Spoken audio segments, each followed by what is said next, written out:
Asifiwe. Amen. Kanisa la Kristo, milango ya kuzimu. Kanisa la Kristo, milango ya kuzimu haitatishika. Oh yes. Amen. Hata sijui nisemeje. Namtukuza Mungu kwa siku ya leo kwa kusimama mahali hapa. Amen.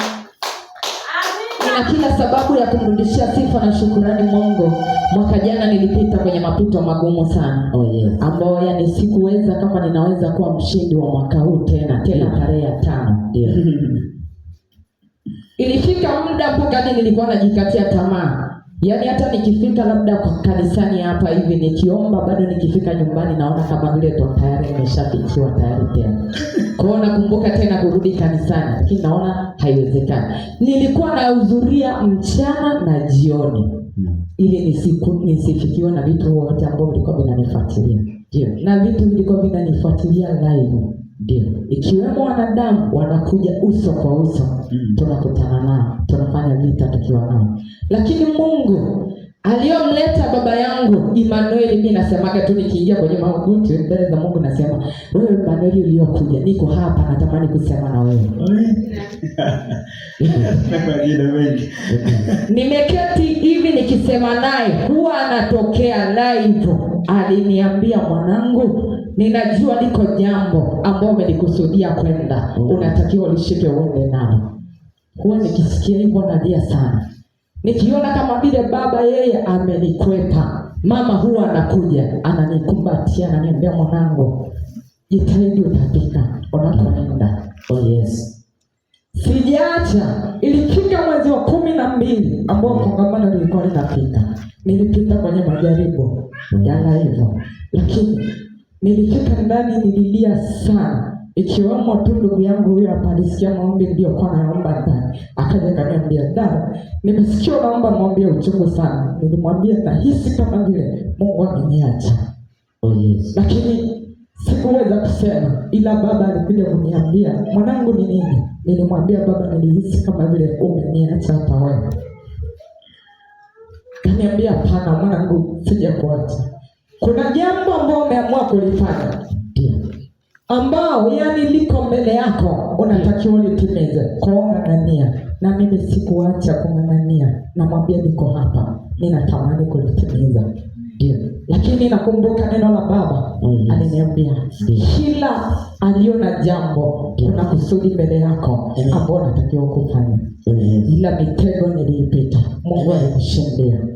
Nilijikuta mwezi wa 12 ilipofika hapa, nilikuja hapa, baba akanitamkia neno tena la uchungu. Nilikuwa na keti pale, nikamwambia baba, ninaomba nisaidie hapa. Akaniambia, mwanangu, utavuka na utaweza huko mbele yako.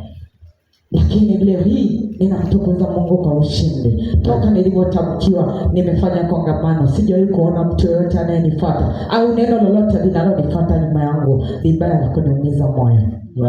Amen. Ninamtukuza Mungu sana kwa ajili ya maneno ya baba yangu na mama yangu. Huwa anayefundisha, huwa naona tu hapo kama vile hawa watu walitumwa kwa ajili yangu. Kuna wengine waliokuwa wamekusudia nisiwepo, labda nife ila niwepo.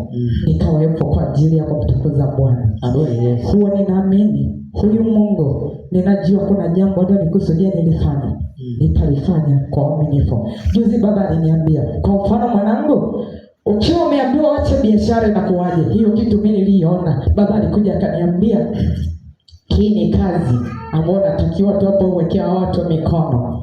Nikamwambia, nitaanzia wapi? Akaniambia, simama. Nikasimama. Akaniambia, weka mikono hapa hivi. Niliweka mikono, watu waliinuka. Nililia sana, nilipoamka kwenye usingizi nilikuta ninalia sana. Lakini nilifika hapa, baba aliniambia namna hiyo. Ninamtukuza Mungu. Siku ya ubatizo nilipozama kwenye maji, mimi nilitolewa siku 3. Nikiwa niko natembea, lakini siko kwenye ulimwengu huu. Nilikuwa tofauti. Tarehe 1 saa 6 usiku nilijua nikirejea, nikaona niko hai tena, niko kwenye ulimwengu mwingine. Kumbe nilikuwa mbali. Mungu alikuja kunichukua. Baba kaja akiwa amesimama mbele yangu, akaniambia, mwanangu, taende. Lakini nilionyesha watu wengi ambao tuko wote. Ndio, ninajua Huyu Mungu hajatuacha, wana sauti ya uponyaji. Wako watesi wamesimama wamejipanga, ila sisi tukiwa na mmoja ambao yuko ametushika mkono na tunajua anako tupeleka, tusimame katika roho na kweli. Usishangae mtu yoyote anayekusema kwa mabaya. Wewe mtukuze Mungu, mwambie Mungu, ninajua ni wewe tu peke yako ambao umesimama na umeketi umetengeneza kiti na mimi. Ni wewe ndio ulioambiwa, si mimi. Alafu usikilizie majibu Mungu anayekupa. Yuko huyu hapa. Yaani huwa simsifii. Mara kwa mara nitakapopiga hata kwenye biashara huwa namuona. Najua leo napata shilingi ngapi, najua leo ninafanya nini, na hata nikikosa huwa naulizaga, kwa nini leo naenda kukosa kwa sababu gani? Naambiwa labda kuna kipi ambacho hujaweza kutimiza. Huwa nauliza sadaka yangu madhabahuni iko wapi? Na ihesabiwa mpaka ninajua nimefikisha shilingi ngapi na leo. Amen. Ninamtukuza Mungu sana kwa hayo yote aliyoweza kunitendea. Baba, ninarudisha sifa na shukrani kwa Mungu aliyokuleta kwenye madhabahu ya mahali hapa kwa ajili ya kuniokoa mimi na watu wengine pia. Mama, ninakushukuru sana kwa kutunzia Baba. Maana unamtunza, singekuwa ni wewe tusingeweza labda kumuona, ila kwa kuwa wewe ndio uko kwenye nafasi ya yeye kutuokea akiwa yuko pamoja na sisi, tunashukuru Mama. Amen. Hallelujah.